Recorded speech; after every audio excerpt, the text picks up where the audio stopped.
Hello, bachcho. Let's read this question. So this question says, according to Rutherford atomic model, the electrons inside the atoms are option A stationary, option B not stationary, option C centralized, option D is none of this. Okay, तो चलिए बच्चों अब हम इस question को start करते हैं।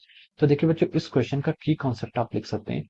The key concept of this question is our Rutherford atomic model.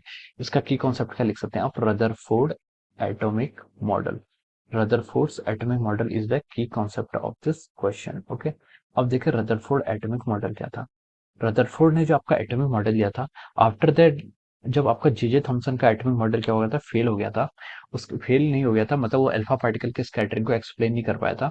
तो उसके बाद हमने रदरफोर्ड ने अपना एटॉमिक मॉडल दिया। ये जो जे थॉमसन के बाद एटॉमिक मॉडल आया और इसको गाइगर एंड मार्सलन ने एक्सपेरिमेंट किया था। और एक्सपेरिमेंट करने के बाद जो कंक्लूजन निकला था उसको रदरफोर्ड ने गिवन दिया था। ओके, तो हम इसको क्या बोलते हैं? Rutherford atomic model. Rutherford atomic model ने आपकी स्टेबिलिटी ऑफ एटम को बताया था, जो कि जे थॉमसन ने भी बताया था। जे थॉमसन के मॉडल ने भी बोला था कि एटम एज ए होल क्या रहता है, आपका न्यूट्रल रहता है। लेकिन वो अल्फा पार्टिकल स्कैटरिंग को एक्सप्लेन नहीं कर पाया था। अल्फा पार्टिकल की स्कैटरिंग को हमारे रदरफोर्ड एटम ने क्या किया था? एक्सप्लेन किया था। Alpha particle scattering, this is successfully explained by alpha particle scattering. This is successfully explained by our Rutherford atomic model. Alpha particle scattering से हमारे कंक्लूजन ये निकला था कि जो आपका एटम है, एटम क्या है? एज ए होल क्या आपका न्यूट्रल है। और उसमें पॉजिटिव चार्ज क्या होता है? आपका पॉजिटिव चार्ज एक बहुत ही स्मॉल रीजन में लाई करता है, जिसको हम क्या बोलते हैं? न्यूक्लियस बोलते हैं। इसने हमारे न्यूक्लियस का एग्जिस्टेंस बताया था रदरफोर्ड एटॉमिक मॉडल ने।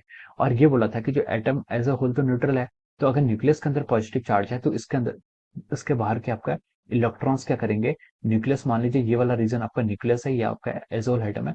और इलेक्ट्रॉन्स क्या करते हैं? इसके चारों ओर क्या करते हैं? रिवॉल्व करते हैं। इलेक्ट्रॉन्स क्या करते हैं? इसके चारों ओर रिवॉल्व करते हैं। This is our Rutherford atomic model.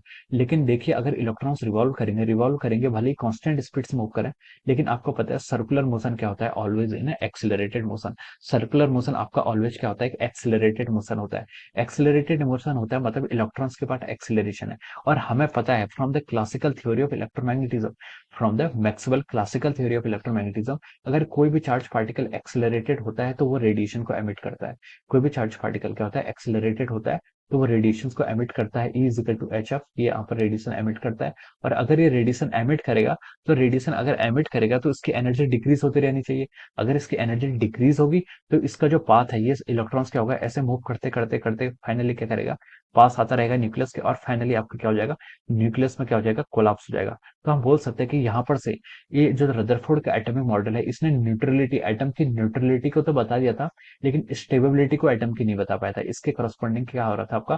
Classical theory of electromagnetism से हम यहाँ पर ये पता लगा पा रहे थे कि जो इलेक्ट्रॉन्स है, इलेक्ट्रॉन्स क्या होगा? फाइनली क्या कर जाएगा? न्यूक्लियस पर आकर कोलैप्स कर पाएगा। ओके, तो इसने ये बोला था। तो ये क्या थी? इसकी ड्रॉबैक्स थी, किसकी? रदरफोर्ड के एटॉमिक मॉडल की। और इसकी शॉर्टकमिंग को निकालने के लिए फिर इसके बाद आपका नील्स बोर ने आपका एटॉमिक मॉडल दिया था, और उसने इस शॉर्टकमिंग को क्या किया था? वेरीफाई किया था। ओके, तो हम इस क्वेश्चन पर मूव करते हैं। क्वेश्चन बोला कि Rutherford atomic model, the electron inside the atoms are, option A is stationary. ये ऑप्शन आपका रॉन्ग हो जाएगा। इलेक्ट्रॉन स्टेशनरी नहीं थे, इलेक्ट्रॉन मूव कर रहे थे, तभी तो वो आपके क्या थे? एक्सेलरेटेड थे। ऑप्शन बी में आया आपका आपकी नॉट स्टेशनरी। तो ये स्टेटमेंट आपका राइट हो जाएगा। इलेक्ट्रॉन्स क्या स्टेशनरी नहीं है। ऑप्शन सी में सेंट्रलाइज्ड, ये भी आपका क्या हो जाएगा? रॉन्ग हो जाएगा। ऑप्शन डी में बोला है कि नन ऑफ दिस, तो ये भी स्टेटमेंट आपका क्या हो जाएगा? रॉन्ग हो जाएगा। तो इसके करस्पॉन्डिंग जो आपका करेक्ट आंसर आएगा वो क्या आएगा? आपका option B. And we can say that option B is the correct answer of this question. Option B क्या हो जाएगा? इस क्वेश्चन के करस्पॉन्डिंग आपका करेक्ट आंसर हो जाएगा। So I hope you all understood this concept. All the best and thank you so much.